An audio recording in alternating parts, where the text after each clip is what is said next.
The aroma of sizzling steaks and the soft glow of candlelight filled the room as I nervously adjusted my napkin. It was my parents' 25th wedding anniversary, and the dining room was perfectly decorated. Flowers, sparkling lights, and the clinking of glasses creating a seemingly picture-perfect night.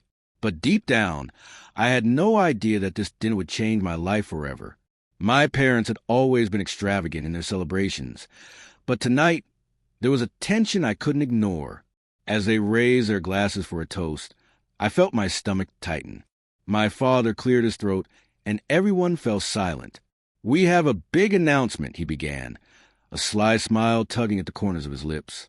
My mother nodded enthusiastically. "Next week, we're going to Hawaii."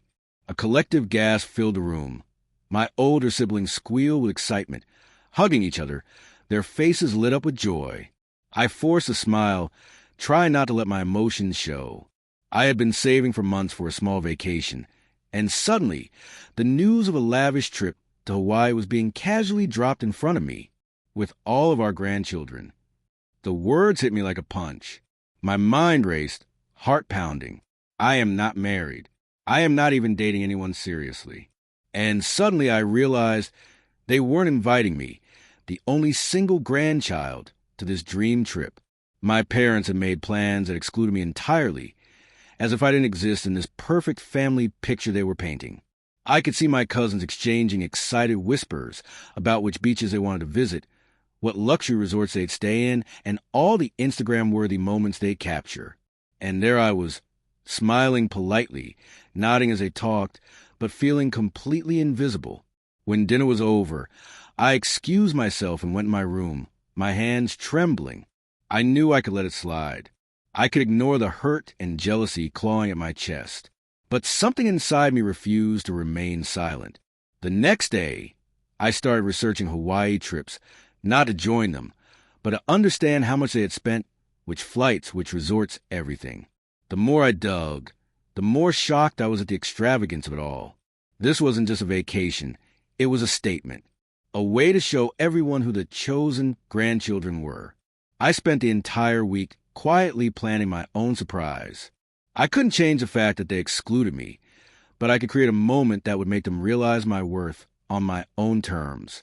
On the morning of their anniversary, I sent them an anonymous invitation to a private celebration of my own. The location? A beautiful rooftop with a view of the city skyline, complete with catered breakfast, soft music, and flowers. I invited my close friends and cousins who cared about me, explaining only that it was a special surprise. When my parents arrived, dressed in their formal attire, expecting to bask in their grandeur, they found themselves stepping into a room full of laughter, love, and genuine celebration. Their faces fell as they realized that the highlight of the day wasn't the expensive Hawaii announcement, but the warmth, connection, and joy that I created. Something money couldn't buy. I approached them calmly. "I noticed that your plans didn't include me," I said gently, "so I decided to celebrate my own way. I hope you can enjoy this with me." Their expression softened, but I could see the shock and embarrassment. The power of their exclusion had been reversed. Not with confrontation, but with creativity, confidence, and self-respect. By the end of the day, something incredible happened.